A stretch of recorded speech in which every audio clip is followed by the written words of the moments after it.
After weeks of waiting, we finally get a small glimpse of what we can expect from Halo Infinite. Let's take a look and dive into the world of Halo. What's going on, crows? Scarecrow here, and before we get into the video, leave a comment down below which version of the brutes do you prefer.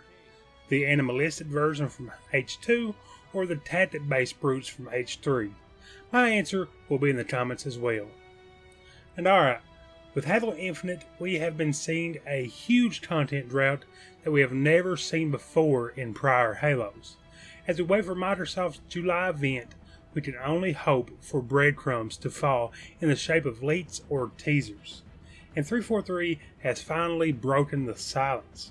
Yesterday, 343 tapped into my social media and discovered that I was away from my mouse and keyboard and decided to drop one of the first clips we have gotten for Halo Infinite in months. The trailer has been uploaded to multiple YouTube channels and has quickly reached over hundreds of thousands on each. This is pretty exciting news for Halo fans, as it shows that there are still an interest for this franchise. Still an interest, not still are an interest, whatever that means. I can't even imagine what those numbers would be if this was a big reveal. But guys, let's take a deep dive into the video itself.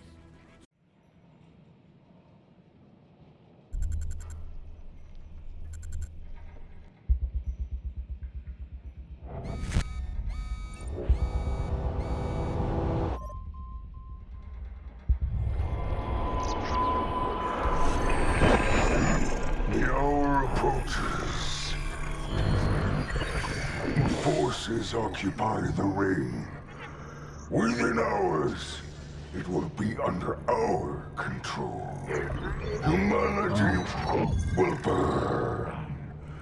Their brazen defiance will be all but a memory. No more prophets. No more lies. We stand together, brothers to the end. We are his will. We are his legacy.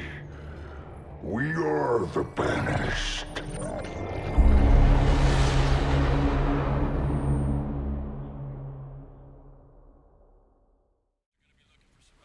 Wow, after all the speculation about the Banished possibly being in Halo Infinite, 343 just lays it right out on the table. That's what she said! Finally, after a long wait, we get to see Chief once again take on the brutes. While most of the trailer is audio based, we do have a few visual hints as well. If you take a look at the lower right hand side of the receiver, we can see the famous UNSC symbol. This trailer does give a brief look at what we can expect from the plot of Infinite, but when the UNSC received this recording is still unclear. Whether it was prior to the game or during it is still also unclear. There does appear to be a small crack on the left side of the screen, which leads me to believe that it happens post-confrontation. I would also guess that this will be like Halo 3's Starry Night trailer, to where even though it takes place during the campaign, we actually won't see this part itself in the actual game. And now that we have broken down the visuals, let's take a look at what is being said. Here I have laid out the entirety of the script. While a lot of this is just a rehash of what has taken place through the game's history, we do get a few key hints. The first line proclaims that the hour approaches. This tells us that something big is about to take place. It could be talking about their victory though. The fact that they still haven't taken control makes it seem like some pretty tough humans must be pushing against their forces. Maybe that's where all the Spartan 4s have been stationed. But as we have seen in the previous trailers, the Banished have appeared to have overtaken the ring. Even Chief himself has been ejected from the planet. But before we speak on the next part of the dialogue, I want to point out that this does not appear to be the voice of Atriots. Within hours, It will be under our control. As I suspected. Nothing but a man. If you take a look at Halo Wars 2, Atriox has a much deeper voice, one that definitely resonates with his enemies. But this voice is a bit more raspy, almost what you would imagine an older brute to sound like. While it would be just as terrifying to hear this brute's voice across your comms, there's definitely a clear difference. Actually, I think I know that voice. Take my wife! You long-haired dipstick. So the next few lines of dialogue are a bit controversial. The brute goes on to say, "We are his will. We are his legacy." These words are usually used when talking about someone who has died. While it isn't confirmed, could this mean that Atriox has fallen? Or could this be a whole different subsection of the Banished? Could they even be talking about someone totally different? Unfortunately, that is all we get from this trailer, but hopefully we aren't too far away from more news. The July event is inching much closer, and it has the whole community excited. Now let's take a look at another rumor that is circulating. What I'm worried about, Slow Space Engine, and what we're hearing about Halo Infinite right now behind the scenes is fucking really impressive. Really cool. And you're gonna hear some stuff about that in July for sure.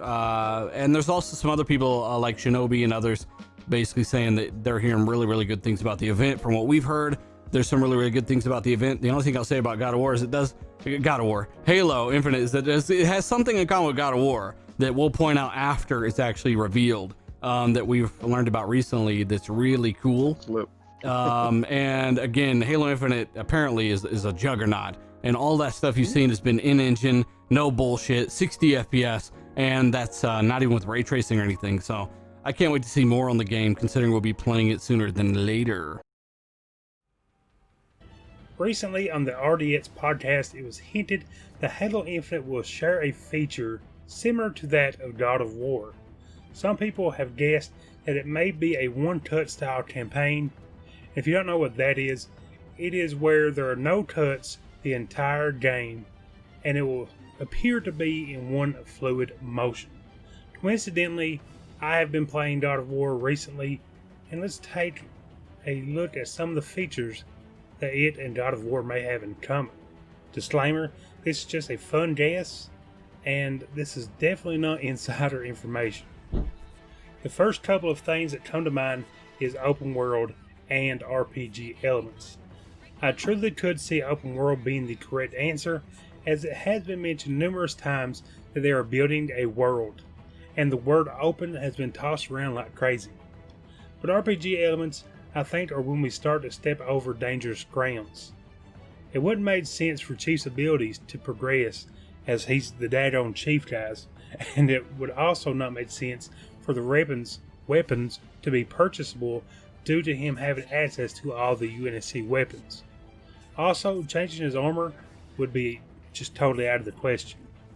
Next, we could consider if the one-touch system would work. This seems kind of far-fetched as well, as it would mean that Chief would have to be in every scenario, which would eliminate some of those behind enemy doors that we have come to know in Halo, and would really restrict Halo's storytelling. And don't get me wrong, God of War does it wonderfully. I guess 343 could throw a Hail Mary and have the Chief take on various Norse gods, but we'll table that discussion for another time. That leaves the last but most possible feature. Brohammer is going to be taken under Master Chief's wing. We need to run! Picture this, you just lost the battle for the Halo Ring, and your only companion is a Pelican driver. It's up to you to train him to take on these roided out creatures. Could we be training the next Spartan? Could we be training the one who replaces the Chief? Most likely not, but you know how I like to throw out crazy ideas. If you're still with the video, comment down below what feature do you think the two franchises could have in common. And alright guys, I believe this would be the perfect time to end the video. If you're new to the channel, be sure to hit the subscribe button and turn on the bell so you can be one of the first to know exactly when we upload. Also, if you enjoyed the video, be sure to hit the like button, as it helps us to know what videos you like to see. And like always, guys, God bless, and don't avoid it until bye.